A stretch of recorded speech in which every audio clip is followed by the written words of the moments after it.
Call private and local order of the day number 3. Royal Society of New Zealand Amendment Bill, first reading. Grant Robertson. Very much, Mr. Speaker. I move that the Royal Society of New Zealand Amendment Bill be now read a first time.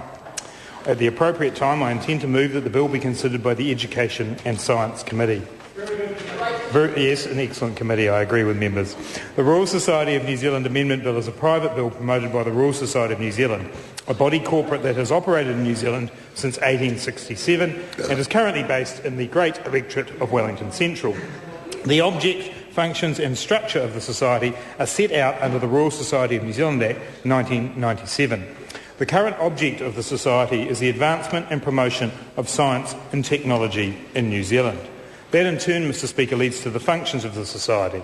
The current functions of the Society are to foster in the New Zealand community a culture that supports science and technology, including, without limitation, the promotion of public awareness, knowledge and understanding of science and technology, and the advancement of science and technology education.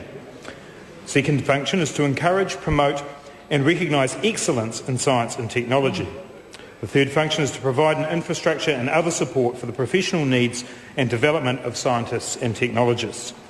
Its fourth function is to establish and administer for members a code of professional standards and ethics in science and technology. The fifth function is to provide expert advice on important public issues to the government and the community. And the final current function is to do all other lawful things which the Council considers conducive to the advancement and promotion of science and technology in New Zealand. This bill seeks to amend the Royal Society of New Zealand Act, in particular to incorporate the humanities into the object and functions of the Society. And they also make several other minor changes that I'll outline shortly. The Society has approached me to be the member in charge of this bill as the Member of Parliament for the electorate in which the Society's head office is located. As I've said, the main purpose of the bill is to amend the Royal Society of New Zealand Act to incorporate humanities into its objects and functions.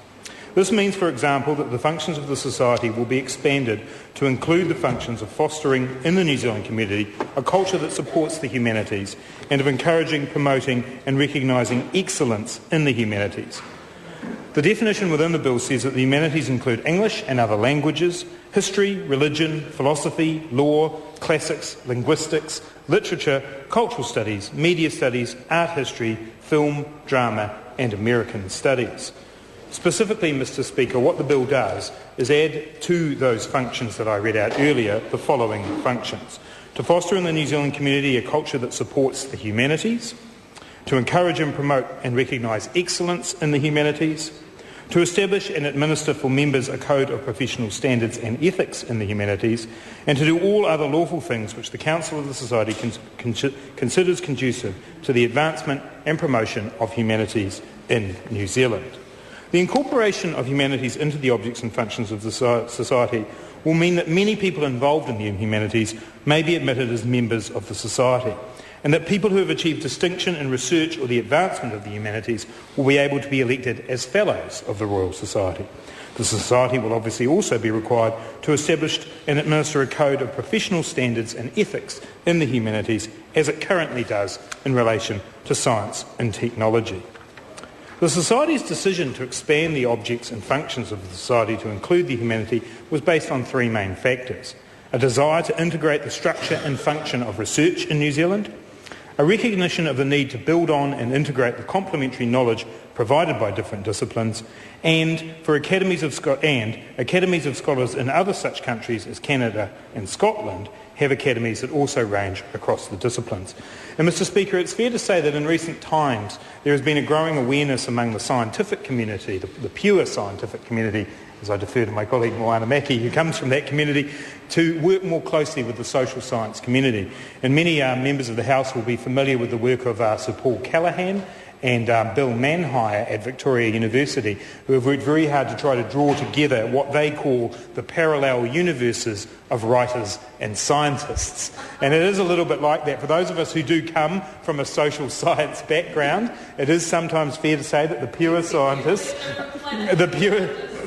scientists among us sometimes have some difficulty in perhaps understanding where the social scientists are coming from, and I'm no doubt vice versa as well, Mr. Speaker. So I think it's an excellent Scientists are from Venus and social scientists are from Mars. Thank you, Mr. Ardern. It is true that the work that's been going on that Bill Manhire and Paul Callaghan have done has been excellent, and it's mirrored in many other parts of our research sector. Before I came into this House, I worked very closely with an organisation called the Centre for Sustainable Cities that's based at Otago University's Medical School. It brings together people from the pure science, from areas of physics and people who would do energy research, right through to people in the social sciences, particularly in the public health area, people who do research into housing. And it's a very good way of being able to draw together and create an interdisciplinary approach within our broad research community. So I think it's very timely that the Royal Society has chosen to come to the House to amend their functions to reflect the fact that the humanities is having an increased role and increased importance in the research community. And it's only right too that they do this following on from consultation with the Council for the Humanities. A memorandum of understanding was signed by the Society and the Council of Humanities on 9th of February 2010 to incorporate the humanities into the Society. And as is the nature of a body such as the Royal Society that's governed by statute, they come to the House now to get our endorsement for that process. Mr. Speaker, as I mentioned at the start, there are a couple of other elements to this bill that I'd like to note. The first is that another purpose of the bill is to rename the Academy Council of the Society the Academy Executive Committee.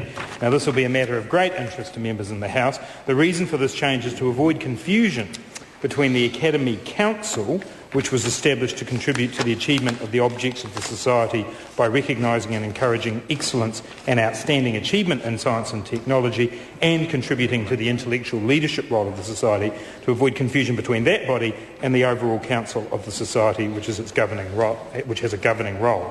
So this means that the Academy Council of the Society will be, after this bill is passed, called the Academy Executive Committee, and any potentially confused social scientists or pure scientists will know the difference.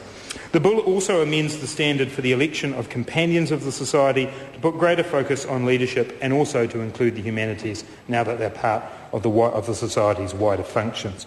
The final purpose of the bill relates to changes that were made to the Council structure in 2008 and is by way of a wash-up provision to make sure that all of the constitutional changes that have been made are now reflected in the law.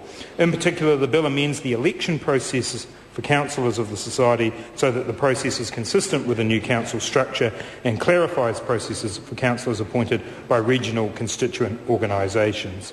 To achieve the purposes of this bill, we do need to amend the Royal Society of New Zealand Act. And Mr. Speaker, I do think that this is a bill that shouldn't generate too much controversy, I hope. I hope the pure scientists in the room will be able to accept the arrival of the social scientists and see that they will now be able to all work together in harmony and ensure that we can support those research endeavours that are taking place right around New Zealand in many universities and other research institutions. And I think this will make for a stronger Royal Society, Mr. Speaker, and I commend the bill to the House.